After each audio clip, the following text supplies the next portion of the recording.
Hello, नमस्कार। आप सभी का स्वागत है आपके YouTube channel NMS score plus में। दोस्तों, आज के वीडियो में हम राष्ट्रीय आय सम मेधा छात्रवृत्ति परीक्षा से संबंधित प्रश्नों को लेकर आए हैं, जो कि इस तरह के प्रश्न एग्जाम में पूछे जाते हैं। तो चलिए शुरू करते हैं। आज का जो पहला प्रश्न है, देखिएगा, निम्नलिखित में से कौन सा भारत का प्रथम नाभिकीय ऊर्जा केंद्र है? भारत का प्रथम नाभिकीय ऊर्जा केंद्र कौन सा है? नरोरा, कैगा, रावतभाटा या तारापुर? तो दोस्तों, इसका राइट आंसर जो हो जाएगा वो हो जाएगा तारापुर। ऑप्शन जो है डी, इसका राइट आंसर हो जाएगा तारापुर। और तारापुर दोस्तों कहाँ है? तो तारापुर जो है दोस्तों महाराष्ट्र में है। महाराष्ट्र में तारापुर, जो कि 1969 में इसको चालू किया गया था। 1969 में इसको चालू किया गया था। रावत भाटा जो है वो राजस्थान में है। राजस्थान में रावत भाटा है। अगला जो है यहाँ पे कैगा, देखिएगा, कैगा जो है कर्नाटक में है। कर्नाटक में। और यहाँ पे जो है ये देखिएगा नरोरा जो है यह उत्तर प्रदेश में स्थित है। उत्तर प्रदेश में स्थित है। इसे आप लोग ध्यान में रखिएगा। चलिए अगला प्रश्न देख लेते हैं। त्वरण की दिशा डैश की दिशा के समान है। दोस्तों, अगर आप किसी भी प्रश्न का आंसर अगर जानते हैं तो आप लोग कमेंट में बताइएगा। त्वरण की दिशा डैश की दिशा के समान है। विस्थापन, वेग में परिवर्तन, वेग, या ये सभी? तो दोस्तों, इसका राइट आंसर जो हो जाएगा ऑप्शन जो है बी, इसका राइट आंसर कर लेंगे। वेग में परिवर्तन, यानी त्वरण की जो दिशा होती है वेग में परिवर्तन की दिशा के समान होती है। ऑप्शन जो है इसका बी राइट आंसर हो जाएगा। नेक्स्ट प्रश्न देखिएगा।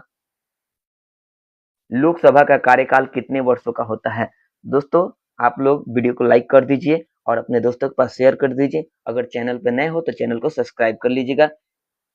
चलिए अगला प्रश्न देखते हैं। यानी लोकसभा का कार्यकाल कितने वर्षों का होता है? यानी 5 वर्षों का होता है। इसे आप लोग याद रखिएगा। लोकसभा का कार्यकाल जो है 5 वर्षों का होता है। बायोगैस को ऊर्जा का अच्छा स्रोत क्यों माना जाता है? यानी बायोगैस को ऊर्जा का अच्छा स्रोत क्यों माना जाता है? तो इसका सही जवाब होगा क्योंकि यह धुआं कम छोड़े बिना, मतलब क्योंकि यह धुआं छोड़े बिना जलता है। इससे प्रदूषण नहीं होता है, इसलिए बायोगैस को ऊर्जा का अच्छा स्रोत माना जाता है। ऑप्शन जो है इसका सी राइट आंसर हो जाएगा। अगला प्रश्न देखिएगा।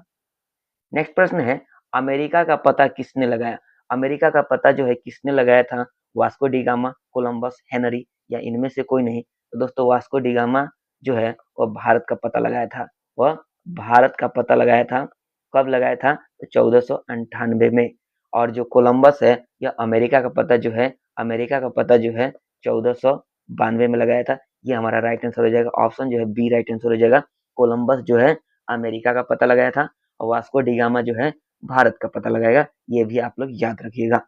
नेक्स्ट प्रश्न जो है, निम्नलिखित में से कौन सी धातु ठंडे जल से सर्वाधिक सक्रियता से अभिक्रिया करती है? ये ठंडे जल से सर्वाधिक सक्रियता से अभिक्रिया कौन करती है? इसका सही जवाब इसमें से एल्युमिनियम, पोटेशियम, सोडियम या कैल्शियम? इसका सही जवाब जो हो जाएगा वो हो जाएगा पोटेशियम, जो है सबसे अधिक ठंडे जल से अभिक्रिया करता है।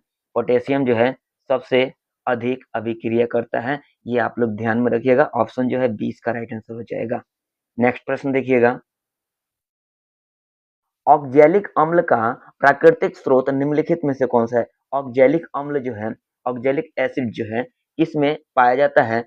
संतरा, टमाटर, सिरका या आलू? तो दोस्तों, टमाटर जो है, टमाटर में ऑक्जेलिक अम्ल पाया जाता है। टमाटर में ऑक्जेलिक अम्ल पाया जाता है। और संतरा जो है, संतरा और नींबू में साइट्रिक अम्ल पाया जाता है। साइट्रिक अम्ल जो है, साइट्रिक अम्ल जो है संतरा में पाया जाता है। और सिरका जो है, सिरका में एसिटिक अम्ल पाया जाता है। ये भी आप लोग ध्यान में रखिएगा। एसिटिक अम्ल जो है सिरका में पाया जाता है। आलू में ऑक्जेलिक अम्ल ही पाया जाता है, लेकिन टमाटर की तुलना में मात्रा कम होता है, इसलिए इसका राइट आंसर जो हो जाएगा टमाटर हो जाएगा। चलिए एक और होता है कि चींटी के डंक में कौन सा अम्ल पाया जाता है? चींटी के डंक में तो याद रखिएगा फॉर्मिक अम्ल पाया जाता है। फॉर्मिक अम्ल। चलिए नेक्स्ट प्रश्न देख लेते हैं। कागज का आविष्कार किस देश में हुआ था? कागज का जो है आविष्कार किस देश में हुआ था? तो इसका सही जवाब हो जाएगा चीन में हुआ था। ऑप्शन जो है इसका राइट आंसर ए हो जाएगा। कागज का आविष्कार जो है सर्वप्रथम चीन में किया गया था, ये आप लोग ध्यान में रखिएगा। भारत में चुनाव कराने के लिए कौन जिम्मेदार है? भारत में चुनाव कराने के लिए जिम्मेदार कौन होता है? भारत का राष्ट्रपति, भारत का प्रधानमंत्री, भारत का चुनाव आयोग या भारत का सर्वोच्च न्यायालय? इसका सही जवाब जो हो जाएगा ऑप्शन जो है सी राइट आंसर कर लेंगे। ऑप्शन सी भारत का चुनाव आयोग। अगला प्रश्न देखते हैं।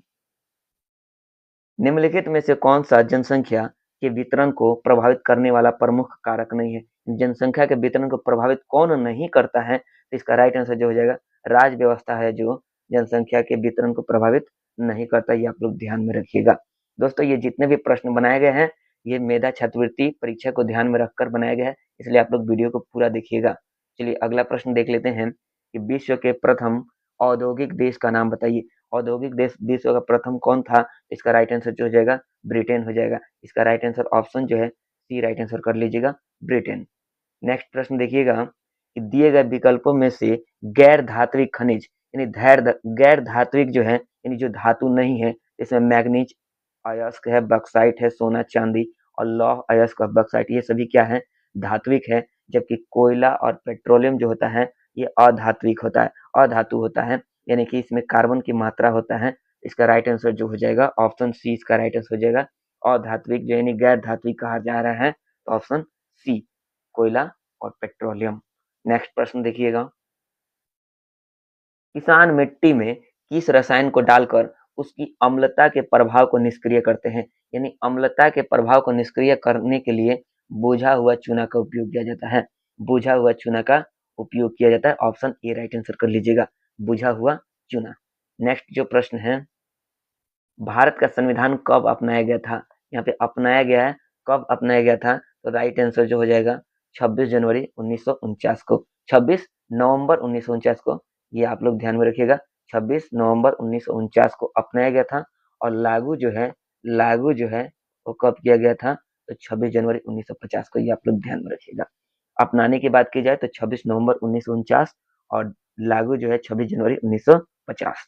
चलिए अगला प्रश्न। इनमें से किसे द्वितीयक वायु प्रदूषक कहा जाता है? यानी द्वितीयक वायु प्रदूषक, प्रथम छोड़ देना है, द्वितीय की बात कर रहा है तो यहाँ पर राइट आंसर जो हो जाएगा ओजोन हो जाएगा। ओजोन जो है द्वितीयक वायु प्रदूषक होता है। नेक्स्ट जो प्रश्न है, कांडला पत्तन किस राज्य में है? कांडला पत्तन जो है किस राज्य में है? तो कांडला जो है कहाँ, ये आपको बताना है। आप लोग कमेंट में बताइए कि कांडला पत्तन जो है कहाँ है। यहाँ पश्चिम बंगाल जो है, पश्चिम बंगाल में हल्दिया बंदरगाह है।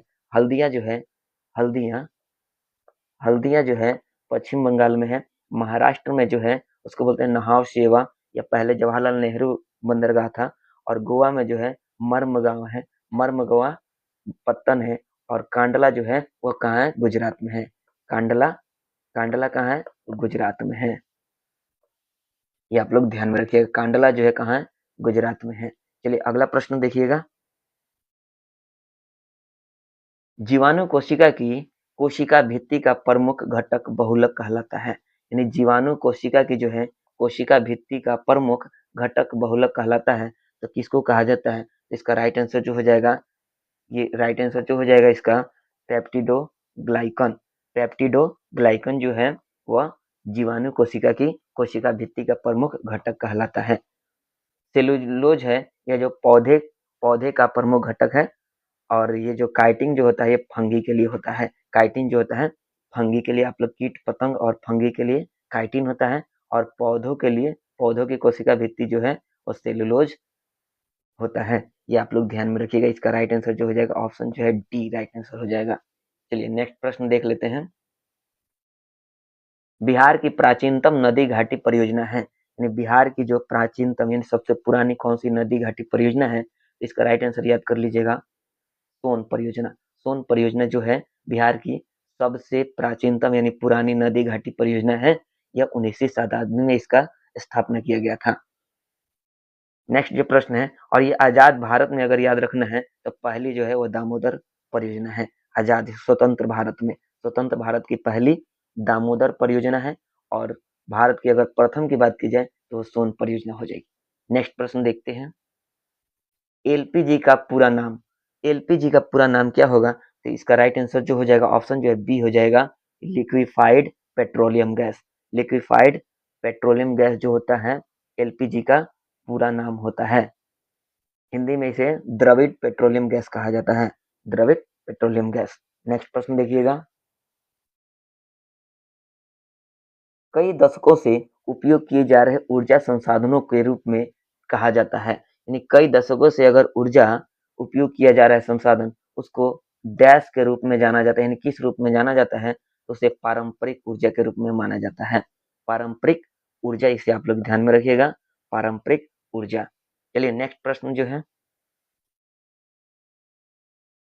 चीन में किस प्रकार की सरकार प्रचलित है? तो चीन में किस प्रकार की सरकार है, तो वहां पे होती है साम्यवादी शासन। चीन में साम्यवादी शासन लागू है। चलिए अगला प्रश्न देखते हैं। तेलंगाना राज्य पहले भारत के किस राज्य का हिस्सा था? तो तेलंगाना जो है वो भारत के आंध्र प्रदेश राज्य का हिस्सा था। तेलंगाना जो है भारत के आंध्र प्रदेश का हिस्सा था। तेलंगाना की राजधानी जो है कहाँ है? तो हैदराबाद है, हैदराबाद। हैदराबाद, इसे आप लोग याद में रखिएगा। हैदराबाद जो है तेलंगाना की राजधानी है और आंध्र प्रदेश की नई राजधानी जो है वो अमरावती है, अमरावती। इसे आप लोग ध्यान में रखिएगा। चलिए नेक्स्ट प्रश्न देखते हैं। दक्षिण भारत में होम रूल आंदोलन का उदय किसके नेतृत्व में हुआ था? तो होम रूल आंदोलन की जो शुरुआत है 1916 में की गई थी, 1916 में। और ये यह जो है दो लोगों के द्वारा किया गया था। तो डॉक्टर एनी बेसेंट जो है, डॉक्टर एनी बेसेंट, वो दक्षिण भारत में इसका शुरुआत की थी, दक्षिण भारत में एनी बेसेंट के द्वारा। और जो है महाराष्ट्र में जो है वो बाल गंगाधर तिलक के द्वारा शुरू किया गया था। ये भी आप लोग ध्यान में रखिएगा। चलिए नेक्स्ट प्रश्न देखते हैं। संसार की सबसे ऊंची सड़क है, तो संसार की सबसे ऊंची सड़क जो है वो लद्दाख उमलिंग ला दर्रा है। ऑप्शन जो है बी इसका राइट आंसर हो जाएगा। संसार की सबसे ऊंची सड़क जो है लद्दाख उमलिंग ला दर्रा। ये अगला प्रश्न देखिएगा। किस फाइबर को बढ़ने के लिए ठंड मुक्त दिनों की आवश्यकता होती है? तो ठंड मुक्त दिनों की आवश्यकता जो है वो कपास को होती है। कपास के लिए ठंड मुक्त दिनों की आवश्यकता होती है। ये आप लोग ध्यान में रखिएगा। ऑप्शन ए इसका राइट आंसर हो जाएगा। नेक्स्ट प्रश्न देखिए। भारतीय संविधान नागरिकों को कितने प्रकार के मौलिक अधिकार प्रदान करता है? इसका राइट आंसर 6 हो जाएगा। आंसर जो है सी हो जाएगा। मौलिक अधिकार जो है अभी 6 है और पहले जो कि 7 था, ये 1978 के बाद 6 कर दिया गया। उससे पहले कितना था? 7 हुआ करता था, लेकिन अब 6 हो गया है। नेक्स्ट प्रश्न देखिएगा। किस आधार पर लोकतंत्र को सर्वोत्तम शासन कहते हैं? तो किस आधार पर? तो जनमत आधारित शासन। जनमत आधारित शासन जो है लोकतंत्र का सर्वोत्तम शासन है। भाखड़ा नांगल परियोजना किस नदी पर अवस्थित है? भाखड़ा नांगल परियोजना जो है सतलज नदी पर अवस्थित है। सतलज नदी पर भाखड़ा नांगल परियोजना अवस्थित है। चट्टागांव विद्रोह समूह की शुरुआत किसके द्वारा की गई थी? तो चट्टागांव समूह की शुरुआत जो है, विद्रोह समूह की शुरुआत जो है सूर्य सेन के द्वारा किया गया था। सूर्य सेन के द्वारा चट्टागांव विद्रोह समूह की शुरुआत की गई थी और ये कहाँ? बांग्लादेश में चट्टागांव है। नेक्स्ट प्रश्न जो है, क्षेत्रफल और उत्पादन की दृष्टि से तीसरी सबसे महत्वपूर्ण खाद्य फसल है। तीसरी जो है खाद्य फसल जो है वह पहले और दूसरे स्थान पर गेहूं और चावल आता है और तीसरे पे जो है वो मक्का का स्थान आता है। मक्का याद रखिएगा, ऑप्शन डी। नेक्स्ट प्रश्न देखिएगा।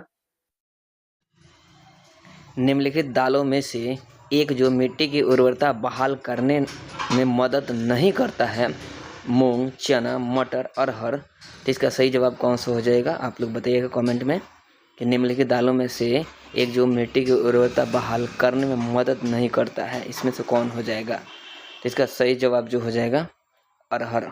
अरहर जो है इसका सही जवाब हो जाएगा।